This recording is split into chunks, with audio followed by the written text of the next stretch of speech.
نظری کرنے والے ہم ہیں، جھوٹ بولنے والے ہم ہیں، شادی بیاہ کے اندر جہیز کی لعنت کے اندر ملوث ہم ہیں۔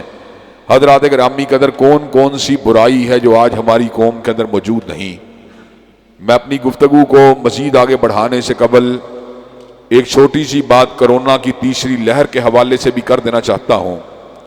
یہ وبائیں جتنی بھی آ رہی ہیں در حقیقت ہمیں جھنجھوڑنے کے لیے آ رہی ہیں کہ ابھی بھی انسان بن جاؤ، ابھی بھی مسلمان بن جاؤ۔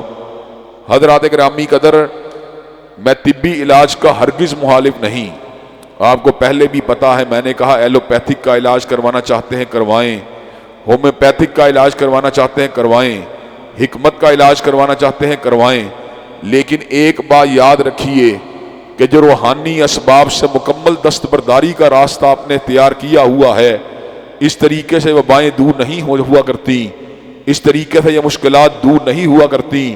اگر آپ چاہتے ہیں کرونا سے نجات حاصل ہو جائے تو اللہ تبارک و تعالیٰ کی بارگاہ میں اجتماعی استغفار کی ضرورت ہے، توبہ کو طلب کرنے کی ضرورت ہے، تقوی اور للہیت کو اختیار کرنے کی ضرورت ہے، توکل اور انابت اللہ کی ضرورت ہے، اللہ تبارک و تعالیٰ سے گڑ گڑا کر دعائیں مانگنے کی ضرورت ہے، اس کا ذکر اذکار کرنے کی ضرورت ہے، اپنے عقائد اور معاملات کی اصلاح کرنے کی ضرورت ہے۔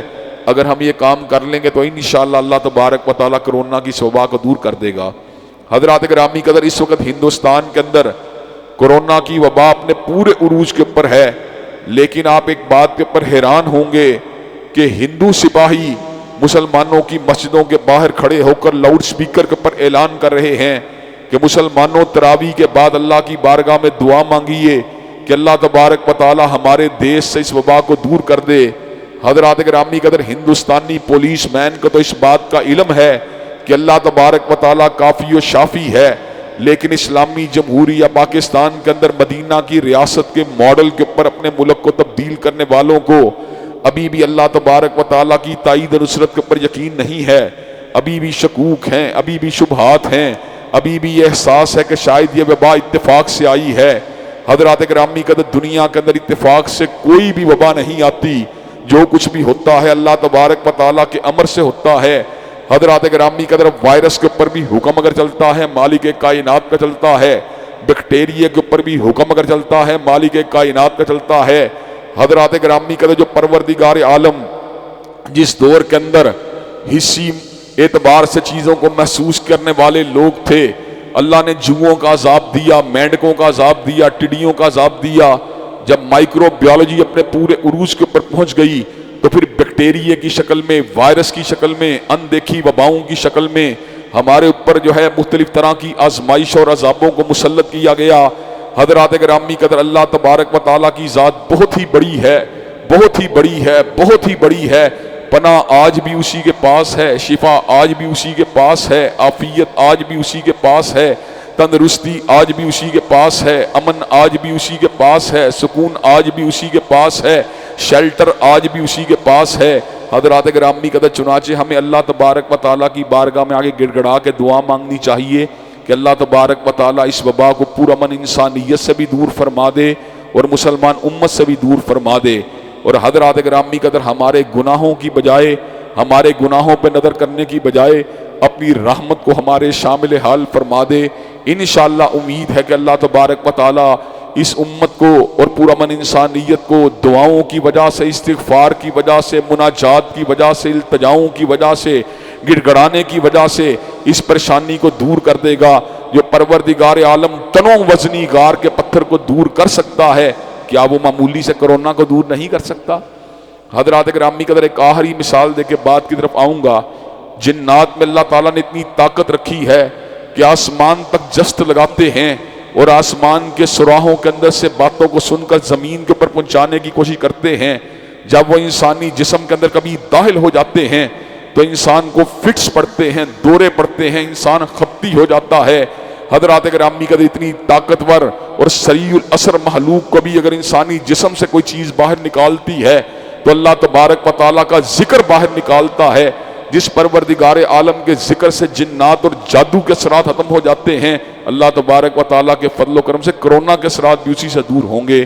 اللہ تبارک و تعالیٰ ہم سب کو عقل، شعور اور صحیح معنوں میں سیدھے راستے پہ چلنے کی توفیق دے۔ حضرات گرامی قدر، اللہ تعالیٰ نے آخرت کا دن جو ہے انسانوں کے احتساب کے لیے اور ان کے مابین انصاف کرنے کے لیے مقرر کیا ہے۔ دنیا میں جو لوگ ظلم اور زیادتی کرتے ہیں لیکن ان کی ظلم و زیادتی کا بدلہ ان کو دنیا کے اندر نہیں ملتا، تو قیامت کے دن ان کو اپنے ظلم کا بدلہ دینا ہوگا۔ دنیا کے اندر جو اپنے حق سے محروم رہا، دنیا کے اندر اس کا حق نہیں ملا، تو یوم الدین یعنی قیامت کے دن اللہ تعالیٰ اس کا حق اس کو دلوا دے گا۔ حضرات گرامی قدر، لیکن اللہ تبارک و تعالیٰ نے بعض اقوام کو جنہوں نے ظلم کے اندر، نافرمانی کے اندر، عصیان کے اندر، سرکشی کے اندر ایک حد کو عبور کر لیا، تو اللہ تبارک و تعالیٰ نے دنیا ہی کے اندر ان کو تباہ و برباد کر کے ہمارے لیے نشان عبرت بنا دیا۔ حضرت رسول اللہ صلی اللہ علیہ وسلم کی داڑھی مبارک میں اور سر عالی کے اندر کل ملا کر 19 بال سفید تھے۔ حضرت رسول اللہ صلی اللہ علیہ وسلم ارشاد فرماتے ہیں، سورہ ہود کی تلاوت نے مجھے بوڑھا کر دیا ہے۔ حضرات گرامی کا سوچنے کی بات یہ ہے کہ حضرت رسول اللہ جن کے قلب اطہر کے اوپر قرآن نازل ہوا، وہ سورہ ہود کے مضامین کو کس قدر اپنی طبیعت کے اوپر اترتا ہوا محسوس کرتے تھے، لیکن آج نبی کریم صلی اللہ علیہ وسلم کے امتی نہ جانے کس زوم کے اندر مبتلا ہیں، نہ جانے کس بھول کے اندر گم ہوئے ہیں، اور یہ بات سوچتے ہیں شاید اللہ تبارک و تعالی ہمارے گناہوں کے باوجود ہمارے اوپر پکڑ نہیں کر سکتا۔ حضرات گرامی قدر، اللہ تبارک و تعالی نے اس بات کا ذکر کیا، للہ ما فی السماوات و ما فی الارض، اللہ ہی کے لیے ہے جو آسمانوں کے اندر اور زمینوں کے اندر ہے۔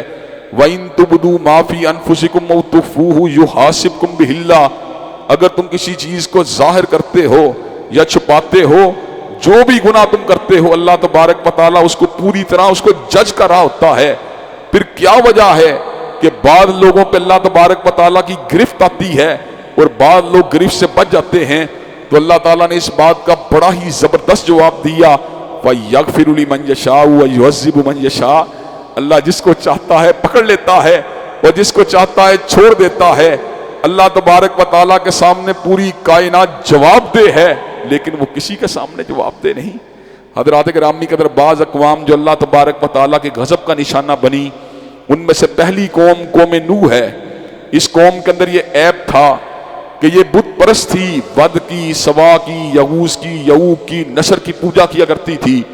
حضرت نوح علیہ السلام ان کو اللہ کی توحید کی دعوت دیتے رہے، لیکن بستی کے لوگوں میں سے فقط چند لوگ آپ کی دعوت کے پر ایمان لے کے آئے۔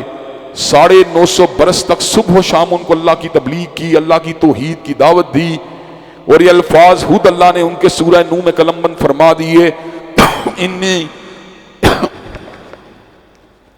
دعوت قومی لیلا و نہارا، میں نے صبح و شام اپنی قوم کو، لوگوں کو اللہ تعالیٰ کی توحید کی دعوت دی ہے، لیکن قوم کے لوگوں نے بجائے اس کے کہ دعوت کو قبول کرتے، قالوا مجنون وازدجر، کہنے لگے دیوانہ ہے، ڈانٹتے تھے، الجھتے تھے، لڑتے تھے، جھگڑتے تھے۔ 950 برس کے بعد اللہ تعالیٰ نے حضرت نوح علیہ السلام کو یہ بات کہی، اِنَّهُ لَن يُؤْمِنَ مِن قَوْمِكَ إِلَّا مَن قَدْ آمَنَ، اے نوح اب تیری قوم کا مزید کوئی آدمی ایمان لے کے نہیں آئے گا۔ حضرات گرامی کا ستم ظریفی کی بات یہ ہے کہ اپنی اہلیہ اور اپنا ایک بیٹا بھی آپ کی دعوت کے اوپر یقین لے کے نہیں آیا۔ اللہ تعالیٰ نے کہا آپ ایک بہت بڑی کشتی کو بنائیے، اس کشتی کو اوپر جتنے جانداروں کا جوڑے، جتنے جاندار زندہ ہیں ان کے ایک جوڑے کو اس کشتی میں رکھیے، اور جتنے لوگ مومن ہیں ان کو اس کشتی میں بٹھانے کی تیاری کیجیے۔ جب اللہ تبارک و تعالیٰ کا عذاب آئے گا تو فقط وہ لوگ بچیں گے اور وہ مخلوق بچے گی جو آپ کی کشتی کے اندر موجود ہوگی۔ حضرات گرامی قدر، حضرت نوح علیہ السلام نے اللہ تعالیٰ کے حکم کے اوپر جب کشتی کو بنانا شروع کیا تو بستی کے لوگ مذاق اڑانا شروع ہو گئے کہ کل تک نبوت کیا کرتا تھا، آج معاذ اللہ بڑھائی کا کام کرنا شروع ہو گیا ہے۔ حضرات گرامی قدر، حضرت نوح علیہ السلام جس وقت اپنی کشتی کو مکمل کر چکے ہوتے ہیں، اپنے بیٹے کو مخاطب ہو کر یہ بات کہتے ہیں، اے میرے بیٹے، یا بنی ارکب معنا ولا تکن مع الکافرین، ہماری کشتی کے اندر سوار ہو جا، کافروں میں شامل مت ہو۔ بیٹے کے ذہن کے اندر یہ بات تھی، کیا کبھی خشک زمینوں کے اندر بھی سیلاب آیا کرتا ہے؟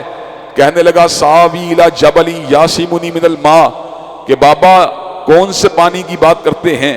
اگر بفرز محال پانی آ بھی گیا تو سامنے نظر آنے والا اونچا پہاڑ میں اس کے اوپر چڑھ جاؤں گا۔ حضرت نوح علیہ السلام کہنے لگے لا عاصم اليوم من امر اللہ الا من رحم، اے میرے بیٹے جب اللہ تعالیٰ کا عذاب آ جاتا ہے تو اس سے بچانے والی کوئی ذات نہیں ہوتی الا من رحم، سوائے اس کی ذات بچتی ہے جس کے اوپر خود اللہ رحم فرما دے۔ اے بیٹے کشتی کے اوپر سوار ہو جا۔ حضرات گرامی کا ڈائلاگ ابھی چل ہی رہا ہے کہ اللہ تبارک و تعالیٰ نے سیلابی دھارے کو بستی میں داخل کیا، آنکھوں کے سامنے بیٹے کو بہا کے رکھ دیا۔ وَحَالَ بَيْنَهُمَ الْمَوْجُ فَكَانَ مِنَ الْمُغْرَقِينَ، بیٹا طوفان کی لہروں کی نظر ہو گیا۔ حضرت نوح علیہ السلام نے اللہ تعالیٰ سے ایک بات عرض کی تھی اللہ کی بارگاہ میں کہ اللہ میرے اہل خانہ کے اوپر عذاب نہیں آنا چاہیے۔ ذہن کے کسی نہ کسی گوشے کے اندر اپنے بیٹے کی محبت موجود تھی۔ حضرت نوح علیہ السلام نے اللہ تبارک و تعالیٰ کی بارگاہ میں عرض کی ان ابنی من اہلی و ان وعدک الحق وانت احکم الحاکمین، اے اللہ میرا بیٹا میرے اہل خانہ میں سے ہے، میری آنکھوں کے سامنے ڈوب رہا ہے، اللہ تجھ سے بڑا سچے وعدے والا کون ہو سکتا ہے؟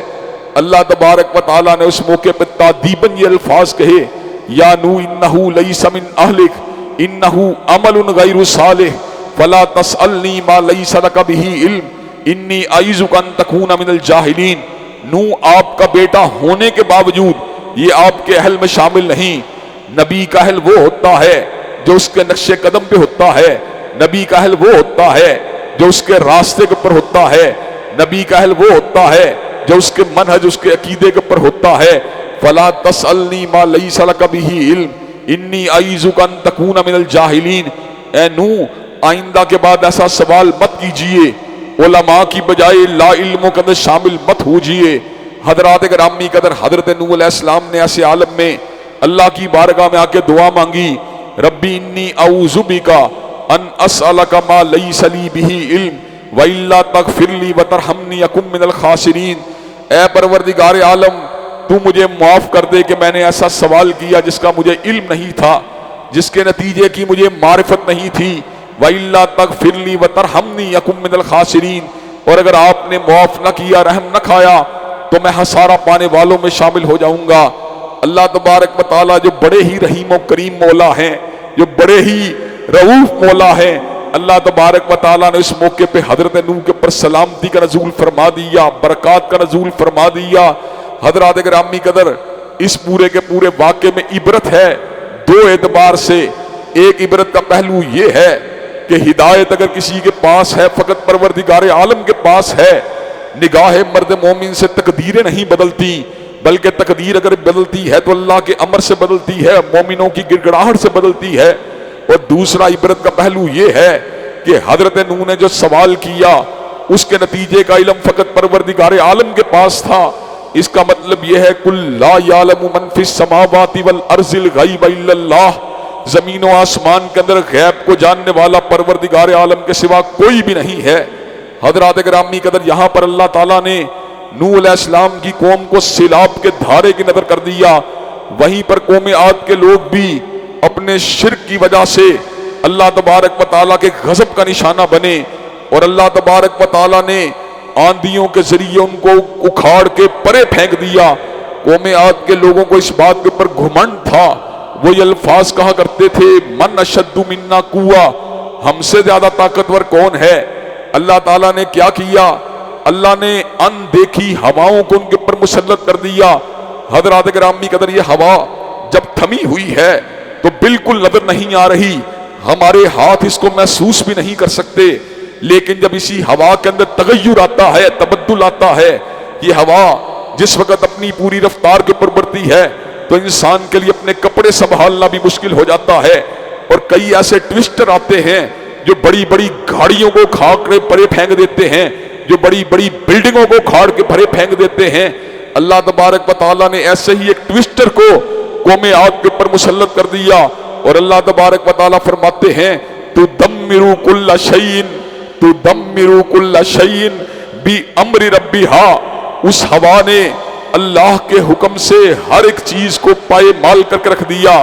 حضرات گرامی قدر قوم عاد کے لوگ اس آندھی کے نتیجے کے اندر کس انداز میں پڑے تھے؟ اللہ تبارک و تعالیٰ فرماتے ہیں کانہم اعجاز نخل حاویہ، وہ زمین کے اوپر یوں پڑے تھے جیسے کٹی ہوئی کھجور کے تنے پڑے ہوں۔ حضرات گرامی قدر اسی طرح قوم سمود کے لوگ بھی اللہ کے غضب کا نشانہ بنے. اللہ تبارک و تعالیٰ کے نبی نے ان کے لیے ایک نشانی کو دکھلایا. پہاڑ پھٹا, ناقۃ اللہ بن باپ اور بن ماں کے پیدا ہوئی, باہر نکل کے بچہ دیا, بن باپ کے بچہ دیا. پوری بستی کے اندر چرتی تھی, اتنا دودھ دیتی تھی کہ بستی کے لوگ اس کے دودھ سے سیراب ہو جاتے تھے. لیکن ظالموں نے اتنی بڑی نشانی دیکھنے کے بعد اللہ تبارک و تعالیٰ کی توحید کو قبول نہیں کیا, بلکہ اس حصی معجزے کے خلاف عداوت کا اظہار کیا. اونٹنی کی کونچوں کو کاٹ دیا, اس کو شہید کر دیا. اللہ تبارک و تعالیٰ نے ایک چنگھاڑ کو ان کے اوپر مسلط کیا جن سے ان کے کلیجے پھٹ گئے, جسم پارا پارا ہو گیا. حضرات گرامی قدر یہ آواز جو ہے اس کو سننے کی انسان میں اتنی ہی صلاحیت ہے جتنی انسان کے کانوں کے اندر سکت ہے. جب یہ آواز اس حد سے بڑھ جاتی ہے پھر انسانوں کے وجود کے لیے خطرہ بن جاتی ہے, پھر انسانوں کے وجود کو پھاڑ کے رکھ دیتی ہے. حضرات گرامی قدر اسی طرح قوم لوط کے لوگ جو تھے وہ بھی اللہ کے غضب کا نشانہ بنے. ان میں قباحت یہ پائی جاتی تھی کہ اپنی ازواج اور بیویوں کے رجوع کرنے کی بجائے ہم جنس پرستی کی لعنت کے اندر مبتلا تھے. اللہ تبارک و تعالیٰ نے اپنے فرشتوں کو جس وقت عذاب کے ساتھ بھیجا تو بستی کے لوگوں نے حضرت لوط علیہ السلام کے گھر میں خوبصورت نوجوانوں کو دیکھ کر بری نیت سے آپ کے گھر کا محاصرہ کیا. سیدنا لوط بڑے ہی پریشان تھے. مہمانداری کی وجہ سے, اکرام ضیف کی وجہ سے آپ نے ایسے عالم کے اندر بستی کے لوگوں کو مخاطب ہو کے کہا, ہاؤلائی بناتی ہن اطہر لکم فاتقوا اللہ ولا تحزونی فی ضیفی الیس منکم رجل رشید. او میری مہمانوں کے بارے میں بری نیت کا اظہار کرنے والو, یہ میری بیٹیاں تمہارے نکاح کے اندر دینے کے لیے تیار ہوں, لیکن میرے مہمانوں کے بارے میں میرے ساتھ زیادتی نہ کرو, میرے مہمانوں کے بارے میں تقوی للہیت کو اختیار کرو. بستی کے لوگوں کی بے رحمی کا عالم کیا تھا, کہا مالنا فی بناتک من حق وانک لتعلم ما نرید. لوط تجھے پتا ہے ہمیں تیری بیٹیوں سے کوئی غرض نہیں, اور تجھے پتا ہے ہم کس گندی عادت کے اندر, کس گندی لت کے اندر مبتلا ہیں. حضرات گرامی قدر حضرت لوط کی زبان سے الفاظ نکلے, لو انا لی بکم قوتا او آوی الی رکن شدید. حضرات گرامی قدر حضرت لوط علیہ السلام قوت کے طلبگار ہوئے, مضبوط پناہ کے طلبگار ہوئے. حضرات گرامی قدر فرشتوں نے ان کو تسلی دی کہ لوط ہم عام نوجوان نہیں, تیرے رب کے بھیجے ہوئے رسول ہیں, تیرے رب کے بھیجے ہوئے عذاب کے فرشتے ہیں. اس بستی نے اپنے ظلم, عداوت اور اپنی حد سے بڑی ہوئی سرکشی کے اندر آج یہ مقام حاصل کر لیا کہ وہ اللہ تعالیٰ کے رسول کے بارے کے اندر بھی برا ارادہ کرتے ہیں. چنانچہ اللہ کے حکم سے قوم سدوم کو اٹھایا گیا, زمین کے اوپر گرایا گیا. حضرات گرامی قدر بلندیوں سے جب آسمان سے زمین پر پٹھا گیا تو اللہ تبارک و تعالیٰ نے ہر مجرم کے سر کا نشانہ لے کر, وجود کا نشانہ لے کر اور پورے کے پورے اس کو ٹارگٹ کر کے اس کو پیس کر رکھ دیا. حضرات گرامی قدر قوم لوط کی سائے پرینہ بن گئی, لیکن اپنے ساتھ ایک سبق بھی چھوڑ گئی. اللہ تبارک و تعالیٰ جب یہ بات کہتے ہیں, یقین کیجئے انسانوں کے جو غور اور تدبر کرنے والا انسان ہے اس کے رونگٹے کھڑے ہو جاتے ہیں. فَنَجَّيْنَاهُ وَأَهْلَهُ أَجْمَعِينَ إِلَّا امْرَأَتَهُ كَانَتْ مِنَ الْغَابِرِينَ. میں نے سارے کے سارے لوط کے اہل خانہ کو بچا لیا, مگر اس کی بیوی کو نہیں بچایا. کس لیے نہیں بچایا؟ وہ پیچھے رہنے والوں میں شامل تھی. حضرات گرامی قدر حضرت نوح اور لوط کی بیویاں جو نبیوں کے بستروں پہ سونے والیاں تھیں, جو نبیوں کے ساتھ صبح شام کو بتانے والیاں تھیں, جو نبیوں کے ساتھ اپنی گھڑیوں اور لمحات کو گزارنے والیاں تھیں, اللہ تعالیٰ نے ان کے انجام کو سورہ تحریم میں یوں بیان فرما دیا, کانتا تحت عبدین من عبادنا صالحین. وہ دو عورتیں جو میرے دو بندوں کے تابع تھیں بظاہر دنیا داری کے اعتبار سے, فخانتہما فلم یغنی عنہما من اللہ شیئا. لیکن انہوں نے اپنے شوہروں کے راستے کو نہیں ماننا, منہج کو نہیں ماننا, عقیدے کو نہیں ماننا. ان کے بعد ان کی رفاقت, ان کا گزرا ہوا وقت ان کے کسی کام نہیں آیا. جب قیامت کا دن آئے گا اور بڑے بڑے مجرموں کو جہنم کی آگ کے اندر گرایا جائے گا, اس وقت یہ الفاظ بھی کہے جائیں گے کہ لدخل النار مع الداخلین, کہ جہاں پر مجرم آگ کا ایندھن ہے تم بھی آگ میں داخل ہو جاؤ۔ حضرات گرامی قدر، اس کا مطلب ہے قیامت کے دن قرابت داری کام نہیں آئے گی، بلکہ کام اگر کوئی چیز آئے گی تو حقیقت میں انسان کا عمل صالح کام آئے گا۔ حضرت رسول اللہ صلی اللہ علیہ وسلم کے اہل بیت اور صحابہ سارے کے سارے جنتی ہیں، اس لیے کہ انہوں نے رفاقت اور قرابت کے حق کو ادا کر دیا۔ لیکن جس نے ہاشمی قریشی اور مطلبی ہونے کے باوجود سیدھے راستے کو اختیار نہیں کیا، اللہ نے کہا تبت یدا ابی لہب وتب ما اغنا عنہ مالہ وما کسب۔ اور نبی کے سگے چچا ابو لہب، جب تک قرآن مجید کا ایک بھی قاری زندہ ہے تیرے پہ لعنتیں برستی رہیں گی۔ حضرات گرامی قدر، اس صورت میں اللہ تعالیٰ نے قوم مدین کو پر آنے والے عذاب کا بھی ذکر کیا۔ قوم مدین کے لوگوں کو، جہاں حضرت لوط علیہ السلام کی قوم کو شہوت کی اور بے رحمی کی بیماری تھی، انہیں بددیانتی کی بیماری تھی، نہ پورا تولتے تھے، نہ پورا ماپتے تھے، نہ پورا دیتے تھے، اور جو جس چیز کے بدلے پیسے لیتے تھے اس کو کم دیتے تھے۔ حضرات گرامی کا حضرت شعیب علیہ السلام نے انہیں کہا پورا تولا کرو، پورا ماپا کرو۔ جواب میں پتہ کیا کہتے ہیں؟ صلاتو کا تامرو کا نتر کا ما یابدو آباؤنا او ان نفل فی اموالنا ما نشا انک لانت الحلیم الرشید۔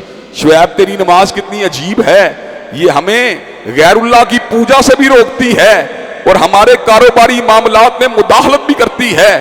حضرت شعیب علیہ السلام کی قوم کے لوگوں نے اس بات کو ثابت کیا کہ وہ سیکولرزم پہ یقین رکھتے تھے، لا دینیت پہ یقین رکھتے تھے۔ ان کا مطلب یہ تھا کہ دین کا تعلق مسجد سے تو ہونا چاہیے لیکن بازار سے نہیں ہونا چاہیے، دین کا تعلق عبادت سے تو ہونا چاہیے لیکن معاملات سے نہیں ہونا چاہیے۔ حضرات گرامی قدر، آج کا دور بھی فتنے کا دور ہے۔ لوگ کہتے ہیں دین کی بات مولوی مسجد میں کر، سیاست کے اندر کیوں بات کرتا ہے، کاروبار میں کیوں بات کرتا ہے، شادی بیاہ میں کیوں بات کرتا ہے۔ حضرات گرامی قدر، دین جو ہے وہ پوری کی پوری زندگی پہ حاوی ہے، اس میں عقائد بھی ہیں، اس میں عبادات بھی ہیں، اس میں معاملات بھی ہیں۔ جو مرد مومن ہوتا ہے اس کے جملہ معاملات چاہے وہ انفرادی ہوں چاہے وہ اجتماعی ہوں وہ اللہ تعالیٰ کے دین کے تابع ہوتے ہیں۔ اس کی سیاست، اس کی معیشت، اس کا کاروبار، اس کا لین دین، اس کی شادی بیاہ، اس کا جنازہ، اس کا حلیہ، اس کا لباس، سبھی کچھ اللہ تعالیٰ کے دین کے تابع ہوتا ہے۔ حضرت شعیب کی قوم کے لوگوں نے یہ الفاظ کہے کہ شعیب تیری نماز بڑی عجیب ہے اور تو ہر بات پہ ہماری مخالفت کرتا رہتا ہے۔ حضرت شعیب علیہ السلام کو سمجھایا ان اريد الا الاصلاح ما استطعت وما اريد ان اخالفكم الى ما انهاكم عنه ان اريد الا الاصلاح، کہ میں جس وقت تمہیں کسی چیز سے روکتا ہوں تمہاری مخالفت کے لیے نہیں روکتا، اور میں تو تمہاری اصلاح چاہتا ہوں۔ حضرات گرامی قدر، لیکن جس وقت وہ اصلاح کے پر آمادہ نہ ہوئے اللہ تعالیٰ نے ان کے پر اسی طرح چنگھاڑ کو مسلط کر دیا جس طرح اللہ تعالیٰ نے قوم سمود کے پر چنگھاڑ کو مسلط کیا تھا۔ ان کے بھیجے کٹ گئے، وجود پھٹ گئے، ٹکڑوں میں تقسیم ہو گئے، قصہ پرینہ بن گئے۔ حضرات گرامی، اللہ تعالیٰ نے قرآن مجید میں فرعون کے ڈوبنے کا ذکر کیا، قارون کو ایک گھر کے دھنسنے کا ذکر کیا، شداد کے باغ کے اجڑنے کا ذکر کیا۔ ان تمام کے تمام واقعات میں عبرت ہے ہمارے لیے کہ اللہ تبارک و تعالیٰ وہی ہے، وہی جبار ہے، وہی قہار ہے۔ اگر آج اس نے اجتماعی حیثیت سے حضرت رسول اللہ کی دعا کی وجہ سے ہماری امت کو، امت مسلمہ کو عافیت دی ہے اور مجموعی طور پہ پوری امت کو کسی ایک عذاب کا نشانہ نہیں بننے دیا، تو ہمیں بھی اللہ تبارک و تعالیٰ سے عافیت کا طلبگار ہونا چاہیے۔ حضرات گرامی قدر، آج کا دور کس قدر نازک دور ہے، آج کا دور کس قدر عبرت انگیز دور ہے کہ انگریز کے جھوٹے پراپگنڈے اور روحانیت سے بیزاری اور توحید قادر مطلق کے اوپر عدم توکل کی وجہ سے آج بیت اللہ شریف کے اندر بھی عبادات کو محدود کیا جا چکا ہے، آج مسجد نبوی شریف کے اندر بھی عبادات کو محدود کیا جا چکا ہے۔ یہ سارا کچھ کیوں ہو رہا ہے؟ میں اگر سوہتا سامہ ہوں تو یہ روز سیاہ خود دکھایا ہے میرے گھر کے چراغا نے مجھے۔ حضرات گرامی قدر، ہم دعائیں تو مانگتے ہیں اللہ بیت اللہ کی رونق کو بحال کر دے، مسجد نبوی شریف کی رونق کو بحال کر دے، لیکن کیا کبھی ہم نے اپنے انفرادی اور اجتماعی اعمال کا جائزہ لیا؟ کیا ہمارے اندر آج قوم لوط کی طرح جنسی بے-رحمی نہیں ہے؟ کیا ہمارے اندر آج قوم شعیب کی طرح کاروباری بے اعتدالیاں نہیں ہیں؟ کیا ہمارے اندر قوم نوح، قوم ہود اور قوم عاد، قوم سمود کی طرح کیا ہمارے اندر بد اعتقادی نہیں ہے؟ آج اگر ہم بچے ہوئے ہیں تو اللہ نے اگر ہمیں مہلت دی ہے تو ہمیں اس مہلت کی وجہ سے اللہ کے عذابوں سے بے نیاز نہیں ہو جانا چاہیے۔